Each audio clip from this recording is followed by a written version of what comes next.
Have you ever noticed that a lot of foods are being labeled with the term net carbs? Well, if you don't understand what they are and how to account for them, they can block you from reaching your weight loss goals or even cause you to gain weight. Stay tuned to find out everything you need to know about net carbs.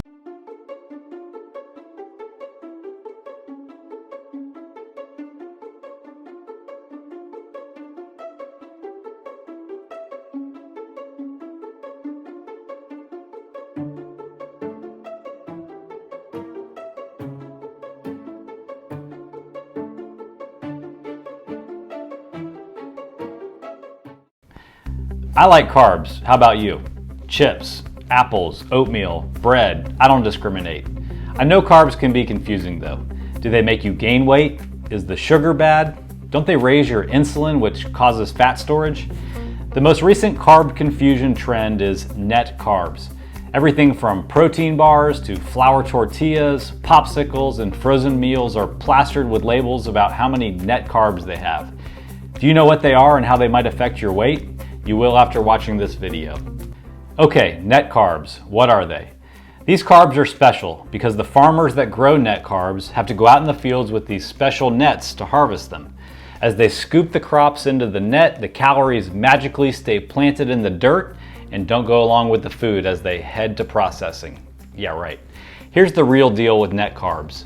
To understand them, we have to understand two things: fiber and sugar alcohol. Fiber comes from certain carbohydrate-containing foods like berries, grains, and other fruits and vegetables. Fiber doesn't digest in the same way that other carbs do. Instead of fully digesting, some fiber ferments in the intestines and then passes. So what the food companies have decided to do without regulation is to say that none of those calories from fiber count towards your daily calories. They take the number of grams of fiber in the food, subtract it from the number of carbs, and then call the new made-up term net carbs. Since the grams of fiber were subtracted out, the calories don't get added to the total, and you're left thinking that you ate fewer carbs and calories than you really did. The problem is that we don't know truly exactly how many of those calories from the fiber are absorbed, but I can guarantee you that it's not zero. Let's move on to sugar alcohol. Sugar alcohols are engineered sweeteners usually made by fermenting sugars. They're hard to pronounce and usually end in the letters TOL, mannitol, sorbitol, erythritol. The same rules apply to sugar alcohols. They aren't fully digested, and they don't cause the same insulin response that sugar does. And therefore, food companies have subtracted out the calories in them from the total carbs and call them net carbs also. Sad, I know.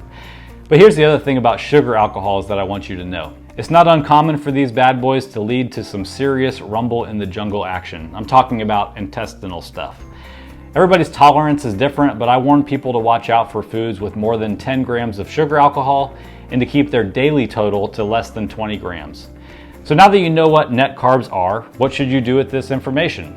Well, if you're trying to lose weight, watch out for foods that promote how many net carbs they have.